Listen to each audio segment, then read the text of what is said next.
sifter.com.au.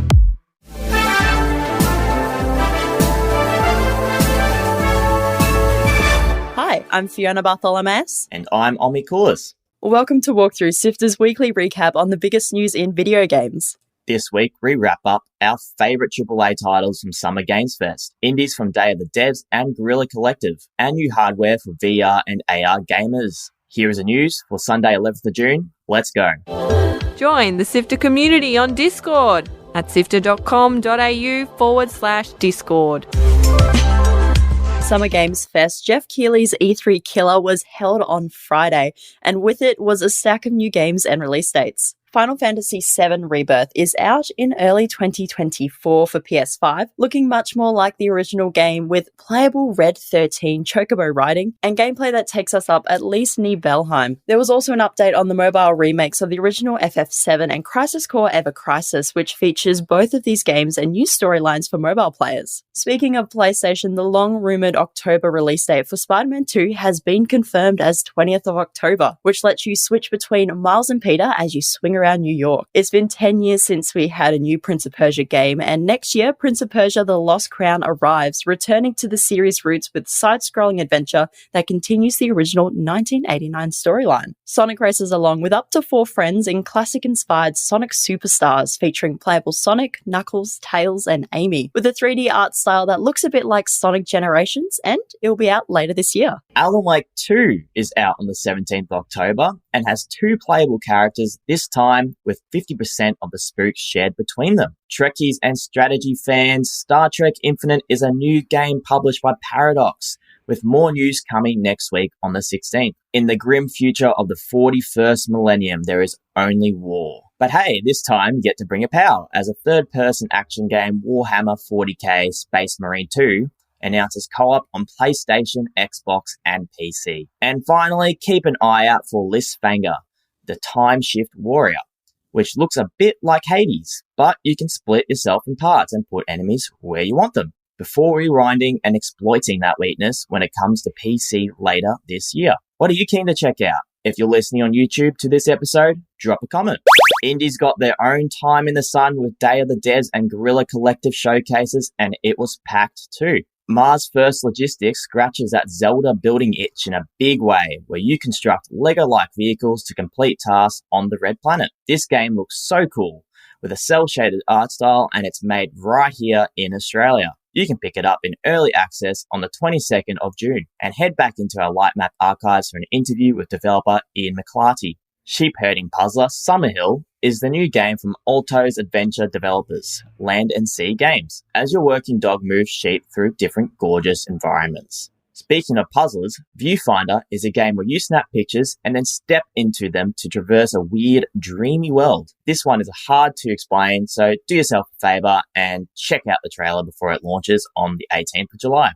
Beastie Ball, from the makers of Chicory A Colourful Tale, is like if Pokemon met volleyball and your critters compete to be the best in sports. It's got a cute bunch of characters to collect and will be out next year. Hyperlight Breaker will be out in early access this year, and we got to see how this 3D roguelike gameplay worked in single player and co-op, in what developer Heart Machine is calling endless open worlds. I Was a Teenage Exocolonist is out on the 25th of August, the sci-fi narrative game with a bit of life sim, a bit of card game mechanics, and what promises to be a really interesting story. Signalis will have its full release. The moody classic Resident Evil-inspired horror game is coming to Switch, Xbox, PlayStation, and PC on the 27th of October. And if you ever wondered what if astronauts didn't work together to progress humanity's goals of science and harmony, but instead had guns and fought in space, well, Boundary is here to boldly go when it arrives in beta in a couple of months. Apple's long-rumoured headset is coming next year, the super incredible, holy moly, that costs a lot of money, Apple Vision Pro. Apple has slowly put their toes in the water when it comes to games,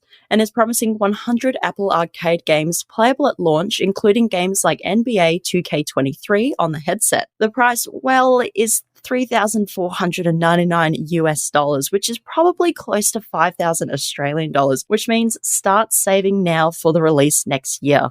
You might want to take the MetaQuest 3 path instead if you like your games on your face. This new headset has much more emphasis on gaming and will start at around $500, which was also announced this week. Assassin's Creed, post-apocalyptic Arizona Sunshine, Stranger Things VR, and NFL Pro are just a few of the titles coming to Meta's replacement to the extremely popular standalone headset, the Quest 2.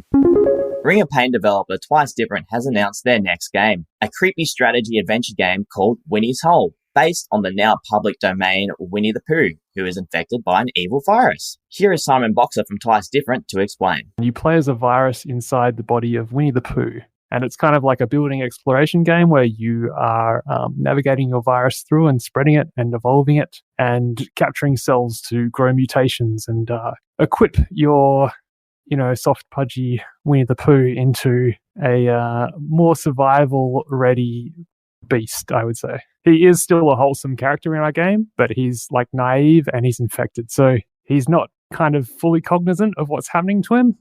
And the other animals are trying to cure him. But I think there's a nice kind of comedy dynamic between this virus, which is, you manipulating him and him being kind of like the joy-filled bear that he is. If you liked Ring of Pain, this looks like it'd be right up your alley, but it's not for the faint of heart as it tests the limits of public domain. Look forward to an interview with Simon on our podcast Lightmap in the coming months. Sad news this week, as it's expected a bunch of Australian devs might lose their jobs at Melbourne-based Firemonkeys, makers of the popular mobile games like Real Racing 3, Need for Speed No Limits, and The Sims Freeplay, which is the last game that studio will be concentrating on going forward, according to reports. Yes, in 2019, the studio faced another round of firings when development for Real Racing 4 was seized. But it sounds like it'll be another tough time for the devs there when they lose the other titles they're developing. It's a real shame when people lose their jobs, and we've got our fingers crossed they pick up new work soon.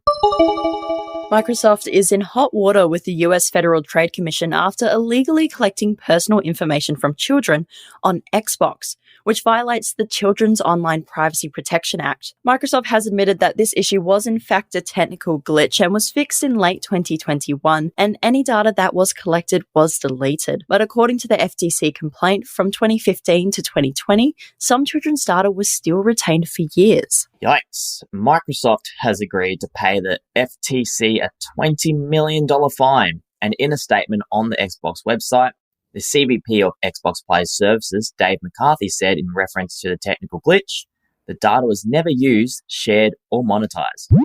Diablo 4 fans rejoice, as more content is already in the works, with Blizzard claiming it was one of their fastest-selling titles ever. There are 2 expansions already in development, which is on top of seasonal content, which launches around mid to late July. Adam loved the story and gameplay changes in Diablo 4 and has been smashing this one pretty hard. So check out our review on sifter.com.au to learn more if you're keen to dive into Sanctuary. And in news I wish was here, the European Union countries will get a price history for games on Steam, showing the cheapest it's been in the last 30 days, so you know if you're getting a good deal. It came into place on the 28th of May and is aimed at tackling unethical sellers who jack up the price before discounting during the many sales, something that's already illegal here in Australia. That's it for the big headlines. Here's what's coming out this week. DUBIUM is a 3D Among Us like for 5 players where you use social deduction to work out who is the traitor, all the while trying to complete sci-fi tasks. How can anyone be expected to complete tasks when there is a traitor on the loose? That's out on PC on the 14th of June. Keeping it spooky, Layers of Fear is a psychological horror game from those Polish legends at Bloober Team, and the 3rd game in the series. Pick it up if you're into changing your DAX often, on PC, PlayStation, and Xbox on the 15th. Fall of Porcupine is a 2D platforming game set around the challenges of working in the healthcare system with cute animal protagonists.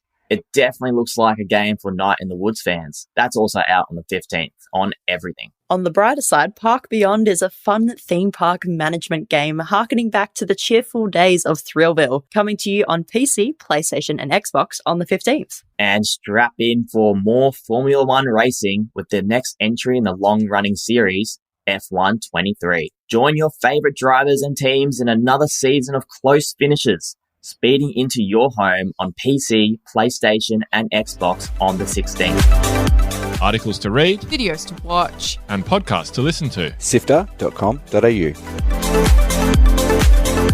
This has been Walkthrough by Sifter. My name is Fiona Bartholomeus. And my name is Omi Koulis. Thank you so much for listening. We know you love our podcast, so why not become a monthly backer on Ko-Fi? Your support lets us keep making our shows, so why not show the love and sign up to be a monthly backer? It's easy. Head to sifter.com.au/support, where support starts from just $1 a month. That address again is sifter.com.au/support. Sifter is produced by Kyle Pauletto, myself, Adam Christou, Daniel Ang, and Fiona Bartholomeus. Mitch Lowe is our senior producer who edited this episode, and Gianni Di Giovanni is our executive producer. Thanks to Brian Fairbanks from Salty Dog Sounds for composing the Walkthrough theme tune. And thanks to both Audio Technica Australia and Omni Studio for their support of Sifter's podcasts. Thanks again for listening, and we'll be back with more news next Sunday.